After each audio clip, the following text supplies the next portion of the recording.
관측하는 데 빨간 버튼이 있어요. 빨간 버튼 삥 누르면 전 세계에 있는 관측하던 것들을 이렇게 돌립니다. 총 출동을 하죠. 나사의 우주에 떠있는 스위프트 망원경, 그다음에 하와이에 있는 판스타스 망원경, 칠레의 마젤란 망원경, 아틀라스 망원경. 2023년 7월에 지구 규모의 협업이 바로 이루어지기 시작합니다.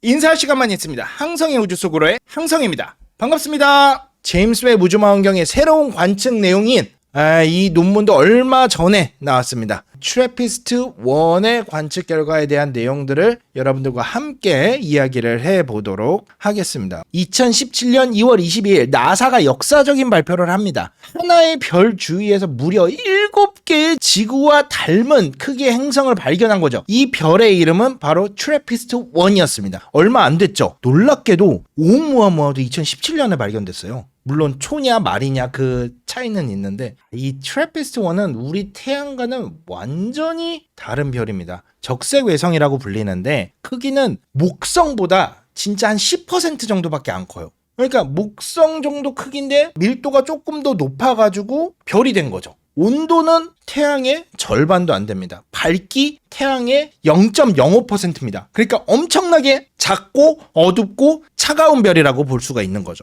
이런 거를 우리가 적색 외성이라고 부릅니다. 그런데 놀라운 건 뭐냐면은 이런 적색 외성이 우주에서 가장 흔하다는 거예요. 전체 별의 75%가 적색 외성입니다. 그러니까 우리 태양 같은 경우에는 거의 탑 15% 안에 드는 엄청나게 큰 별이에요. 이게 지구에서 얼마나 떨어져 있냐, 제가 이렇게 코 풀어서 그 코프뉴즈를 던져서 쓰레기통에 넣을 수 있을 정도의 거리인 40광년밖에 떨어져 있지 않습니다. 지구와 놀랍도록 닮은 행성 7개를 가지고 있죠. 트래피스트 1D, 이거를 제임스 웹으로 관측한 결과가 어제 논문으로 나왔습니다. 그래서 지금부터는 인류가 처음으로 지구 크기 외계 행성의 대기를 차근히 분석한 역사적인 순간을 한번 보도록 하겠습니다. 트래피스트 1이 어떻게 구성이 돼 있나? 아래가 우리 태양계입니다. 트래피스트 1은 엄청 작잖아요. 그러다 보니까 이 모든 트래피스트 1 태양 시스템이 거의 태양 크기 안에 들어있다고 보시면 돼요.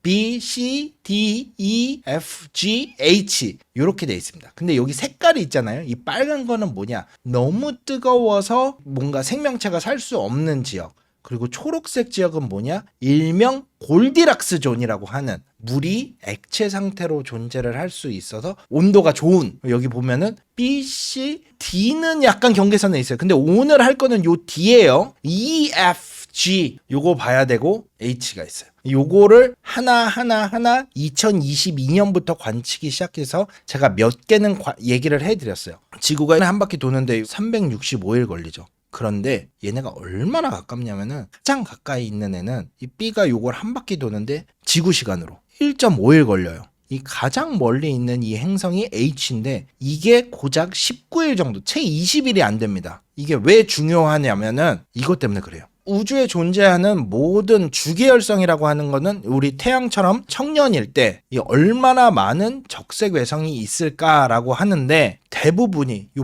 빨간색으로 돼 있죠. 얘네가 전부 적색 외성이에요. 그리고 태양보다 조금 작은 이 별이 12%예요. 태양 사이즈 별이 요 밝은 주황이거든요. 그 다음에 태양보다 큰 게 요 F, 그 다음에 진짜 더 큰 별들은 요만큼밖에 안 돼요. 다시 말해서 우주에서 가장 흔한 별이 적색 외성이고 암석 이 외계 행성이 이러한 별 궤도를 돌고 있을 가능성이 가장 높아요. 그거는 우리가 트래피스트 1으로 증명을 했죠. 트래피스트 1에서 무려 7개의 암석형 행성이 한꺼번에 쫙 발견이 됐잖아요. 근데 암석형 행성에 우리가 왜 관심을 갖죠? 제2의 지구를 찾는 이유는 우리가 과연 유일한 생명체인가가 궁금한 거죠. 우주에서 가장 많은 애들이 얘네란 말이에요. 적색 외성. 그럼 트래피스트 1에 생명체가 있을 만한 확률이 높다? 그러면은 거의 우주 대부분에 생명체가 있는 거예요. 왜냐면 우리가 여기부터는 생명체가 있을 수 있다는 걸 알아. 왜냐면은 지구가 증명을 하고 있으니까. 얘네가 궁금한 거예요. 적색 외성은 차가워요. 액체 상태의 물이 존재할 수 있을 만큼 따뜻하게 유지를 하려면은 이 행성이 좁은 궤도 상태에 들어가 있어야 돼요. 이 영역이죠. 근데 이 영역도 다 지금 우리 태양계로 따지면 요 짧은 영역에 들어가 있어요. 요 영역 안에 우리 태양계처럼 과연 생명체가 있을 수 있냐라는 게 가장 핵심적인 질문이에요. 그렇죠. 하나만 보고 전부를 판단하기에는 힘들죠. 근데 방향을 세울 수가 있는 거예요. 이 관측으로. 우리 지구가 생명체가 살 수 있는 되게 좋은 조건은 일단 적당한 거리에 떨어져 있기 때문이에요. 이거를 골디락스 존. 근데 물보다 더 중요한 게 있어요. 대기예요, 대기. 대기가 없으면은 물도 액체 상태로 존재하기가 힘들어요. 1번이 대기입니다. 그리고 두 번째가 이 골디락스 존. 그런데 골디락스 존에 안 있어도 돼요. 대표적인 게 뭐죠? 우리 태양계의 유로파.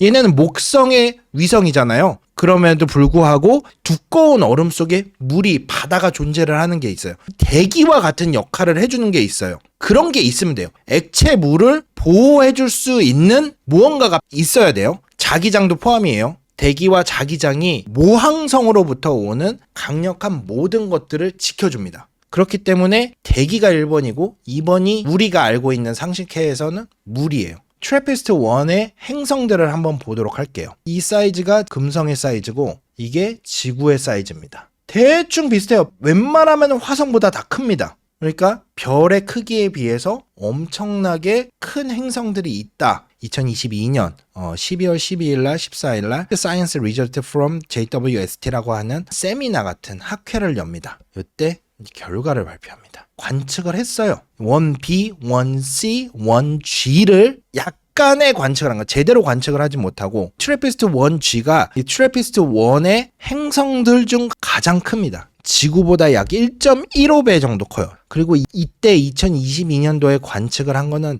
그 대기 전체를 관측을 한 건 아니고 대기 상층부만 관측한 결과예요. 그리고 얘 1G 같은 경우에는 공전을 한 바퀴 하는데 12.4일 정도 걸립니다. 태양계 목성이나 해왕성 같은 가스 행성들은 이 대기 상층부에 수소로 이루어진 옅은 대기층이 존재를 하거든요. 일단은 그 당시에는 발견되지 않았습니다. 1B를 가볼게요. 가장 안쪽이죠. 가장 뜨거운 지역이에요. 지구보다 1.1배 큽니다. 그리고 이때도 대기 상층부만 관측을 한 결과였고 공전 주기는 1.5일. 그리고 트래피스트 1C도 관측을 했습니다. 지구보다 약 9% 정도 큽니다. 그리고 공전 주기는 2.5일 정도 돼요. 이때 관측한 건 전부 대기 상층부만 관측을 한 거라고 보시면 돼요. 트래피스트 1D입니다. 오늘의 주인공이에요. 지구보다 조금 작아요.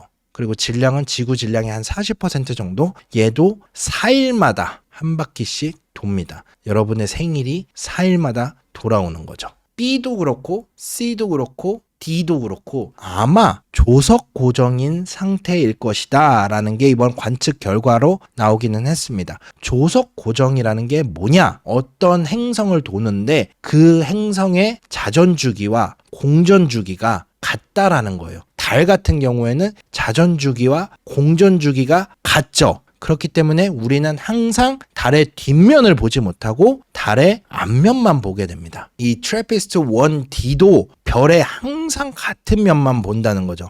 다시 말해서 한쪽은 완전히 낮이고 반대쪽은 영원한 밤이라는 거예요. 생명체가 있다면 거의 황혼지대에 사는 거라고 보시면 되겠습니다. 낮과 밤의 경계선에서 왔다 갔다 하면서 살 수 있겠죠. 그러면 온도가 그나마 적당하겠죠. 그러면 여러분들 제임스 웹 우주망원경이 어떻게 대기를 관측을 하냐를 조금은 이해를 하셔야 돼요. 제가 이 제임스 웹 우주망원경에서 만든 공식 관측 애니메이션을 가지고 왔거든요. 행성이 있습니다. 그럼 모항성에서 빛이 나와요. 빛이 이 행성의 대기를 가지고 있다면 이 대기를 통과를 하겠죠. 그러면은 이 통과한 빛을 제임스 웹 우주망원경이 봅니다. 자, 요렇게 모항성의 앞을 요렇게 지나갑니다. 이렇게 지나갈 때 제임스 웹 우주망원경이 땅 하고 등장을 해가지고 보는 거죠. 항성에서 빛이 나오면은 이런 식으로 쫙 프리즘이 갈라져 가지고 하나하나 이렇게 볼 수가 있습니다. 이런 거를 우리가 분광이라고 합니다. 그래서 여기에는 빨주노초 파남보가 다 들어있죠.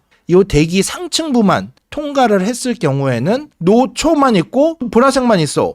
이러면은 얘는 CO2가 있고 얘는 뭐가 없네? 이렇게 파악을 할 수가 있는 거예요. 이런 식으로 우리가 대기를 관측을 하는 겁니다. 이제 논문이 나왔습니다. 어느 정도 하층부까지 내려간 트래피스트 1D의 대기를 관측을 한 거예요. 이 그래프가 별빛의 밝기 변화라고 보시면 됩니다. 트래피스트 1의 밝기를 측정을 한 거예요. 여기에 뚝 하고 떨어지죠. 이거는 언제냐? 1D가 트래피스트 1 앞을 지나갈 때 별빛이 이만큼 감소를 한다라는 걸 보여준 거예요. 0.5% 감소를 하는 거죠. 여기 보면 중간에 요거 있죠. 이거는 뭐냐면은 우리 태양도 그렇잖아요. 요즘이 태양이 딱 그런 시기이기는 한데 흑점이 많아지면서 지구 쪽으로 뭔가 뻥뻥 이렇게 터트립니다. 이런 걸 플레어라고 그러는데 이 주황색 점들은 별빛이 항상 일정하지 않고 요렇게 튀어나올 수가 있어요. 별에서 폭발이 일어나는 것도 측정을 해야 됩니다. 이게 관측을 방해하기는 해요. 그렇기 때문에 이 데이터를 얻어서 원래 관측 데이터를 보정을 하기 위해서 트래피스트 1의 플레어도 관측을 하는 거죠.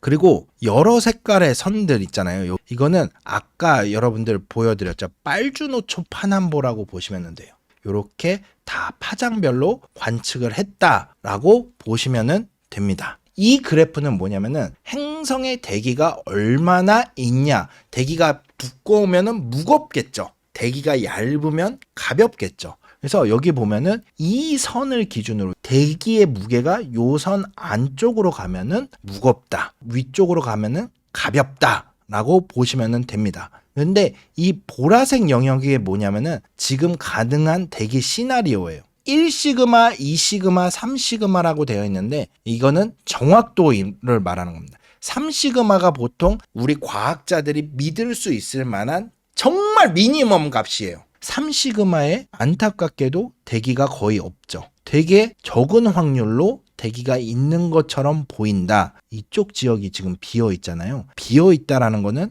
관측이 되지 않았다는 거고, 이 관측이 되지 않았다는 거는 수소가 많은 두꺼운 대기는 없다라는 뜻이에요. 이 그래프는 뭐냐면은 만약에 대기가 100% 메탄으로 되어 있다면, 만약에 대기가 100% 일산화탄소로 되어 있다면 어떨까라고 본 그래프예요. 일단 메탄부터 보도록 할게요.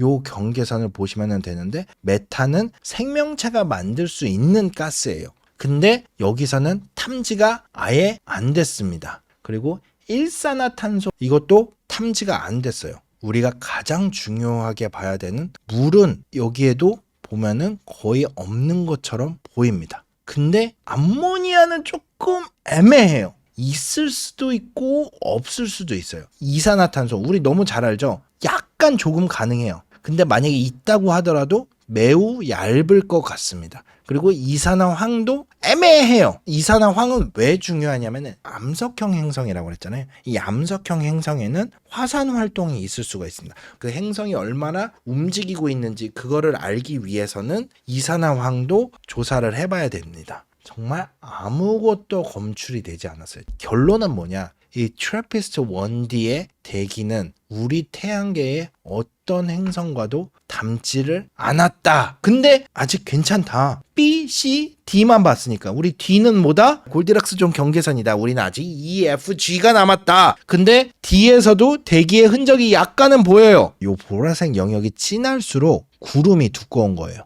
요 점선이 낮과 밤의 경계선이라고 보시면 됩니다. 근데 되게 특이한 게 뭐냐면은 여기는 구름이 여기까지만 되게 10개 퍼져 있는데 D에서는 이 구름이 쭉 올라와 가지고 여기 경계선까지 도달하고 있어요. 구름이 경계선까지 도달해서 대기 신호를 가릴 수도 있다라는 흔적이 보여요. 구름이 있다는 건 뭐다? 대기가 있다는 거거든요. 일단은 구름의 흔적이 보인다는 거예요. 그래서 시나리오를 쓰기 시작합니다. 세 가지 가능성이 있는 거예요. 첫 번째 가능성은 뭐냐? 극도로 얇은 대기를 가지고 있다. 화성처럼 너무 얇은 대기를 가지고 있어서 보기가 힘들었다. 아니면 아까 그 그래프에서 봤듯이 금성처럼 엄청 두꺼운 구름을 가지고 있어서 구름이 이 대기를 다 가려버리는 거예요. 구름이 차단을 해버려가지고 우리가 제대로 못 본 걸 수도 있다. 금성 같은 경우에는 고도 50km에서 70km 사이에 황산 구름이 있습니다.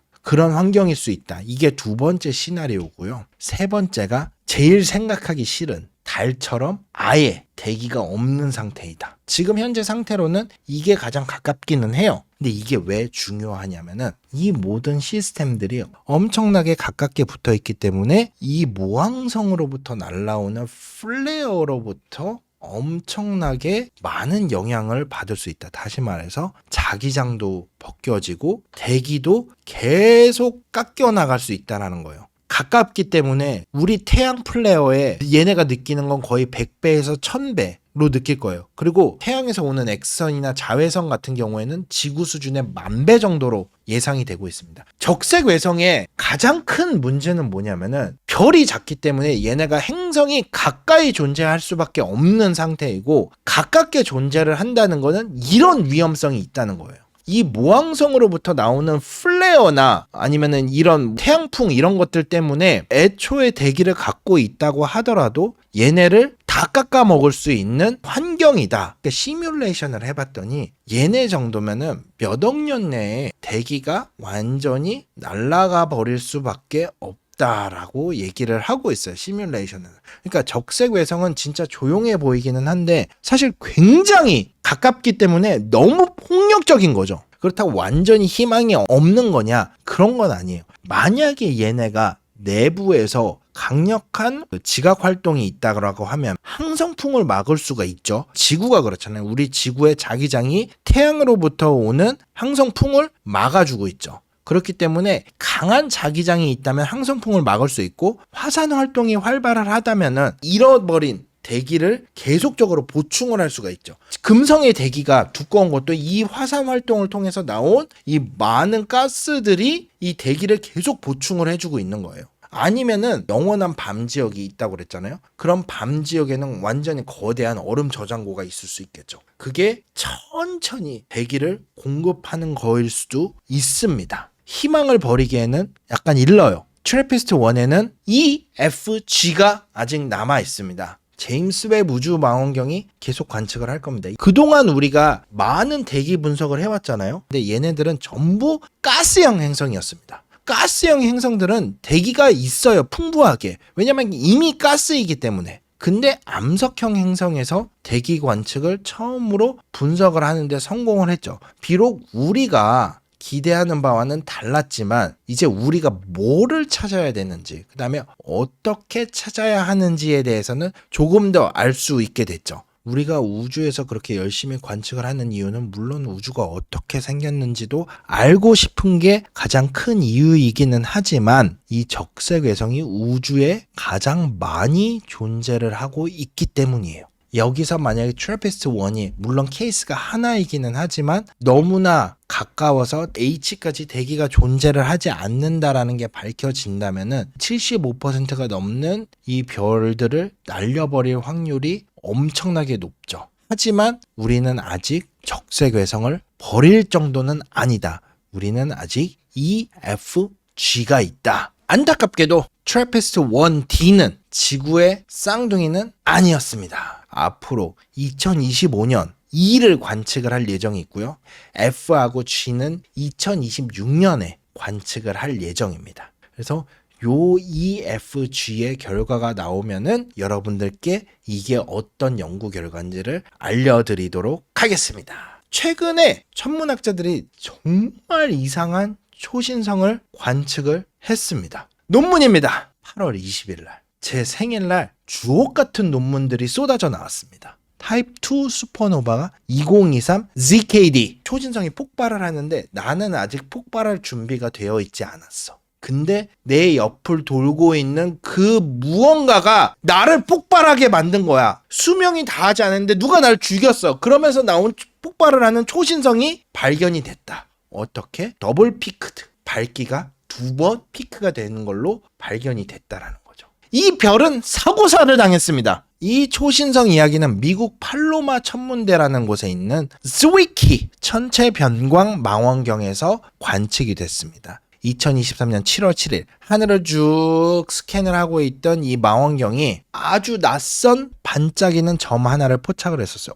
저기 원래 별이 없었는데 뭐가 관측이 됐네? 이 작은 차이, 보통 천문학자들은 초신성을 이렇게 발견을 하거든요. 한번 발견하면은 관측하는 데 빨간 버튼이 있어요. 빨간 버튼 삥 누르면은 전 세계에 있는 관측하던 것들을 이렇게 돌립니다. 요 지점에서 뭔가 되게 얼룩같이 우리는 뭐 아무것도 보이지 않는데 망원경으로 관측을 한 거죠. AI 알고리즘이 뭐가 이상하다라고 즉각 신호를 보낸 거죠. 그래가지고 과학자들은 단 몇 시간 만에 이거 그냥 흔한 폭발이 아니다, 요거를 알아챘습니다. AI가 알람을 울렸죠. 야, 초신성 떴어, 관측해. 가능한 망원경들이 이렇게 관측이 시작이 됩니다. 총 출동을 하죠. 나사의 우주에 떠있는 스위프트 망원경, 그다음에 하와이에 있는 판스타스 망원경, 칠레의 마젤란 망원경, 아틀라스 망원경, 가능한 망원경들이 전부 초신성을 바로 찍습니다. 2023년 7월에 지구 규모의 협업이 바로 이루어지기 시작합니다. 그래서 과학자들은 이런 폭발을 실시간에 가깝게 사실은 따라잡는 게 정말 드물거든요. 보통은 이런 폭발이 지나고 이 정도 된 뒤에야 발견하기 마련이에요. 왜냐면 거기를 항상 보고 있는 건 아니까. 그런데 이번에는 폭발 직전부터 폭발하는 순간, 그 다음에 그 이후까지 거의 전 과정을 추적을 했어요. 그 덕에 별이 어떻게 죽어가는지에 관한 귀중한 단서를 얻을 수 있었던 겁니다. 보통 초신성은 이렇게 지나가다가 한번 번쩍하고 그 밝기가 점점 감소를 합니다. 근데 이번 거는 달랐어요. 이렇게 점점 밝기가 올라가다가 빵 하고 터졌죠. 밝기가 내려가다가 밝기가 또 올라가. 그래서 과거에 관측했던 아카이브 자료들을 뒤지기 시작합니다. 그랬더니 수년 전부터 이 별이 조금씩 밝아지고 있었던 거를 확인을 할 수가 있었습니다. 별이 불안정해져가지고 주변으로 물질을 뿜어내고 있었던 거를 기존의 아카이브 데이터를 통해서 우리가 확인을 할 수 있었죠. 폭발이 2번 있었다고 그랬잖아요. 연구자들은 어떻게 해석을 했냐면은 폭발하는 순간에 그 번쩍임이 그 첫 번째 밝은 그 피크였고, 두 번째 번쩍임은 뭐냐면은 사람이 병이 들면 어떻게 해요? 막 토도 하고 피도 흘리고 막 그러잖아요. 그 흔적들이 여기저기 남아 있었는데 내가 폭발을 하는 순간 그 흔적들에 닿은 거죠. 미리 물질들을 우주 공간에 흘려 보내놨잖아요. 폭발의 한 순간들이 껍질들이 이렇게 가면서 그 물질들과 다시 만나면서 2번째 폭발을 한 거다. 근데 이번 사건의 진짜 흥미로운 점은 바로 여기 있는데요. 이 별은 혼자가 도는 게 아니었습니다. 쌍성인데 되게 작은 블랙홀하고 함께 돌고 있었습니다. 큰 별이 있었고 그 옆에 작은 블랙홀이 있었던 거죠. 근데 이 블랙홀이 이 별의 외곽 가스들을 계속 잡아당기면서 주위에 원반을 만들어 놓고 있었던 거예요. 그러니까 얘가 진짜 폭발을 하면서 그 주위에 만들어 놓은 원반에 부딪히면서 다시 한번 더 빛나게 되는 거였죠. 계속되는 블랙홀에 간섭하고 압박하고 이런 것 때문에 그냥 내부 균형이 무너지면서 초신성 폭발을 일으킨 거예요. 이번 경우에는. 흔히 별 같은 경우에는 자기 수명이 다해야지만 터지는데 이번에는 블랙홀의 압력이 방아쇠가 된 거죠. 첫 번째 시나리오는 이 블랙홀이 이 별을 계속 괴롭히다가 폭발을 하는 거죠. 그래서 사라지고 이 블랙홀 하나만 남았다. 두 번째 시나리오는 뭐냐? 블랙홀이 이렇게 가다가 서로 돌고 있는데 이 별을 이렇게 쭉 괴롭히다가 이렇게 괴롭히고 있으니까 얘가 뻥 하고 터진 거죠. 그러다가 이 원반들이 있잖아요. 여기서 뻥 하고 터진 순간에 이 원반하고 다시 만나면서 이 두 번째로 빛이 나는 이 순간 때문에 이렇게 피크가 한 번 밝아졌다가 2번 밝아졌다, 이렇게 할 수 있는 거죠. 요 발견이 왜 중요하냐면은 이 발견이 초신성 연구에 진짜 큰 전환점을 줬거든요. 왜냐면은 별이 내부 타이머처럼 수명이 다해야만 터지는 게 아니라 옆에 있는 블랙홀이라든지 아니면은 정말 중성자별이라든지 이런 큰 같이 돌고 있는 동반성의 간섭 때문에도 폭발할 수 있다라는 거를 우리가 확인을 할 수가 있는 거예요. 이번 사건 같은 경우에는 우리가 사람의 눈으로 기존의 방법으로 관측을 했다면 없었다면은 찾아낼 수 없었던 거예요. 이번 사건은 사실 아까 말씀드렸죠. AI 덕분에 찾아낼 수 있었습니다. 앞으로 베라루빈 천문대라든지 이런 것들처럼 하늘 전체를 주기적으로 계속 관측을 하는 이런 관측들이 시작이 되면은 지금과 같은 매우 희귀하고 극적인 사건들을 더 자주, 더 빨리 포착을 하게 될 겁니다. AI를 가장 먼저 적용을 하고 있었던 분야가 천문학이었거든요. 그런데 AI가 더 발달하면서 천문학은 이제 AI와 함께 완전히 새로운 시대를 열고 있다라고 해도 과언이 아닙니다. 이런 우주에는 아직 우리가 알 수 없었던, 그 다음에 잘 알지 못했던 이런 과정들이 정말 많이 숨어 있습니다. 다음에는 어떤 별이 또 어떤 방식으로 폭발을 할지 여러분들과 함께 계속 우주의 비밀을 풀어가는 여정을 제가 라이브로, 그 다음에 항성의 우주 속으로 해서 소개해 드리도록 하겠습니다. 인사할 시간만 있습니다. 항성의 우주 속으로의 항성이었습니다. 감사합니다. 안녕.